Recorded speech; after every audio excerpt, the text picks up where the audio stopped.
प्रिय व्यूअर्स, यह Sanskriti IAS YouTube channel का PT think and solve program है। इस प्रोग्राम के अंतर्गत प्रत्येक दिन UPSC और स्टेट PCS से संबंधित 5 प्रश्न व्याख्या सहित उत्तर के साथ दिए जाएंगे। हमें आशा है कि यह प्रोग्राम आपकी तैयारी में मददगार साबित होगा। तो चलिए देखते हैं आज के अपने प्रश्नों को। उत्तर पूर्वी परिषद के संदर्भ में निम्नलिखित कथनों पर विचार करें। इसे उत्तर पूर्वी परिषद अधिनियम 1971 के तहत गठित किया गया है। केंद्रीय गृह मंत्री इसका पदेन अध्यक्ष होता है। पूर्वोत्तर भारत के 8 राज्यों के मुख्यमंत्री तथा राज्यपाल परिषद में राज्यों का प्रतिनिधित्व करते हैं। उपयुक्त में से कौन से कथन सही हैं? केवल 1 और 3, केवल 2 और 3, केवल 2, उपयुक्त सभी।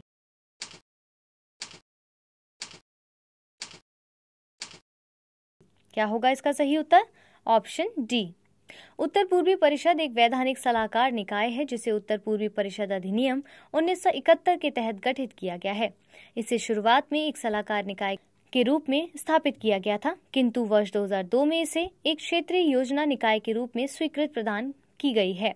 वर्तमान में यह ऐसे किसी भी मामले पर जिसमें उत्तर पूर्वी राज्यों के समान हित हैं चर्चा कर सकती है तथा किसी मामले पर की जाने वाली कार्यवाही का संबंध में निर्णय ले सकती है। ऐसा उन राज्यों की आर्थिक व सामाजिक योजना का ध्यान रखते हुए अंतर्राज्यीय विवादों की स्थिति में मध्यस्थता प्रदान करने के लिए किया गया था। केंद्रीय गृह मंत्री इसका पदेन अध्यक्ष तथा पूर्वोत्तर क्षेत्र के विकास मंत्रालय का राज्य मंत्री पदेन उपाध्यक्ष होता है। पूर्वोत्तर भारत के 8 राज्यों जैसे अरुणाचल प्रदेश, असम, मणिपुर, मेघालय, मिजोरम, नागालैंड, त्रिपुरा तथा सिक्किम इसके सदस्य हैं। इन राज्यों के मुख्यमंत्री तथा राज्यपाल परिषद में राज्यों का प्रतिनिधित्व करते हैं। इस प्रकार उपयुक्त सभी कथन सही हैं, अतः विकल्प डी इसका सही उत्तर होगा। दूसरे प्रश्न की ओर बढ़ते हैं। हाल ही में चर्चा में रहा हलम समुदाय निम्नलिखित में से किस राज्य से संबंधित है? कर्नाटक, त्रिपुरा, केरल या पश्चिम बंगाल?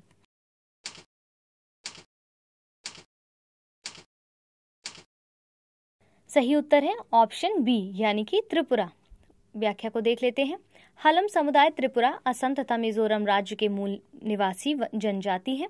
जातीय रूप से त्रिपुरा का हलम समुदाय तिब्बती वर्मी जातीय समुदाय की कुकी चिन जनजातियों से संबंधित है। 2011 की जनगणना के अनुसार इसकी कुल जनसंख्या 57,210 है, जो संपूर्ण राज्य में पाए जाते हैं। इस समुदाय विशेष प्रकार के टोंग घर में निवास करता है जो बांस तथा चंगरास से बने होते हैं। समतल भूमि पर खेती के अतिरिक्त वे अभी भी झूम कृषि करते हैं तथा दोनों गतिविधियों पर निर्भर हैं। इन्हें मिला कुकी के नाम से भी जाना जाता है, यद्यपि इनकी भाषा, संस्कृति व जीवन शैली कुकी जनजाति से भिन्न है।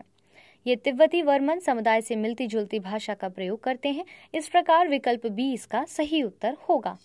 तीसरे प्रश्न की ओर बढ़ते हैं। राष्ट्रीय बाल श्रम परियोजना के संदर्भ में निम्नलिखित कथनों पर विचार कीजिए। यह एक केंद्रीय क्षेत्रक योजना है जिसके कार्यान्वयन की निगरानी जिला परियोजना समिति द्वारा की जाती है।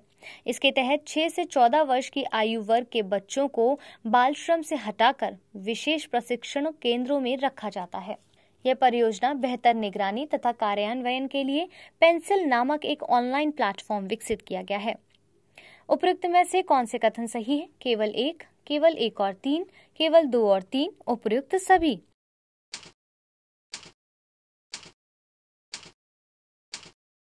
क्या होगा इसका सही उत्तर?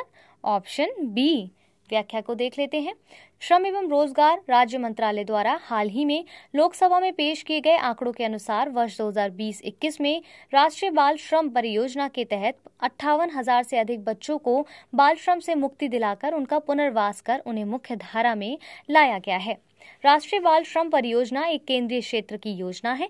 इसके कार्यान्वयन की निगरानी जिला स्तर पर स्थापित जिला परियोजना समिति द्वारा की जाती है, जिसकी अध्यक्षता कलेक्टर या जिला मजिस्ट्रेट कर सकता है। इसके तहत 9 से 12 वर्ष की आयु वर्ग के बच्चों को बाल श्रम से हटाकर परियोजना के तहत स्थापित विशेष प्रशिक्षण केंद्रों में रखा जाता है, जहां उन्हें औपचारिक शिक्षा प्रणाली की मुख्यधारा में आने से पूर्व ब्रिज शिक्षा, व्यावसायिक प्रशिक्षण, मध्याह्न भोजन, वजीफा, स्वास्थ्य देखभाल आदि प्रदान की जाती है। इसके लिए जिला परियोजना समितियों को सीधे धनराशि उपलब्ध कराई जाती है, जो प्रशिक्षण केंद्रों के संचालन के लिए गैर सरकारी संगठनों, स्वैच्छिक एजेंसियों, सिविल सोसाइटी संगठनों आदि को निधि संलग्न या आवंटित करती है। इस परियोजना को बेहतर निगरानी तथा कार्यान्वयन के माध्यम से सफल बनाने के लिए पेंसिल नामक एक ऑनलाइन प्लेटफॉर्म विकसित किया गया है। ध्यातव्य है कि 5 से 8 आयु वर्ग के बच्चों को सर्व शिक्षा अभियान के साथ घनिष्ठ समन्वय के माध्यम से औपचारिक शिक्षा प्रणाली से सीधे जोड़ा जाता है। इस प्रकार कथन 1 और 3 सही है, जबकि कथन 2 गलत है, अतः विकल्प बी इसका सही उत्तर होगा। चौथे प्रश्न की ओर बढ़ते हैं। गोपालपुर के संदर्भ में निम्नलिखित कथनों पर विचार कीजिए। प्रथम विश्व युद्ध के दौरान यह एक महत्वपूर्ण सैन्य बंदरगाह था, जिसके माध्यम से सैनिक बर्मा की यात्रा पर जाते थे। इसे ऋषिकुल्या नदी के मुहाने पर स्थित मंसूर कोटा स्थल से पहचाना जाता है। यह प्राचीन काल में कलिंग नाविकों के लिए एक महत्वपूर्ण बंदरगाह था। उपयुक्त में से कौन से कथन सही है? केवल 1, केवल 2 और 3, केवल 2, उपयुक्त सभी।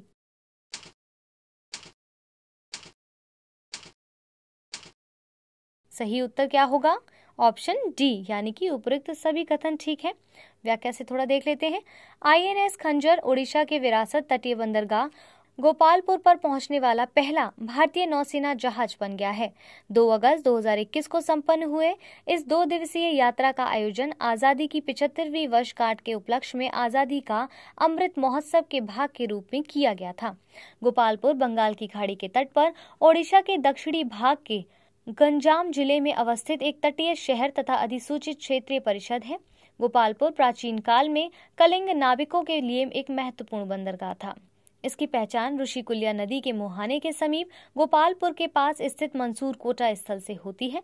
प्रथम विश्व युद्ध के दौरान भी यह एक महत्वपूर्ण सैन्य बंदरगाह था, जिसके माध्यम से सैनिक बर्मा की यात्रा पर जाते थे। इस प्रकार उपयुक्त सभी कथन सही हैं, अतः विकल्प डी इसका सही उत्तर होगा। आज के अपने अंतिम प्रश्न को देख लेते हैं।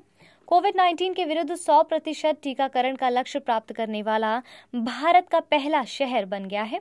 इंदौर, भुवनेश्वर, पुणे या नागपुर?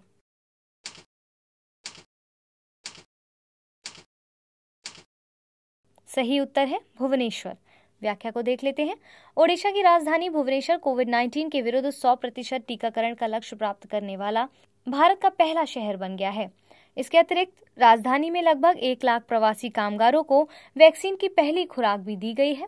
प्राथमिकता वाली आबादी की पहचान, टीकाकरण केंद्रों में वृद्धि तथा जागरूकता का प्रसार जैसी कई रणनीतियों ने प्रशासन को शहर में 100% टीकाकरण प्राप्त करने में मदद की है। टीकाकरण अभियान को तेज करने के लिए शहर भर में कुल 55 टीकाकरण केंद्र स्थापित किए गए थे। इस प्रकार विकल्प बी इसका सही उत्तर होगा।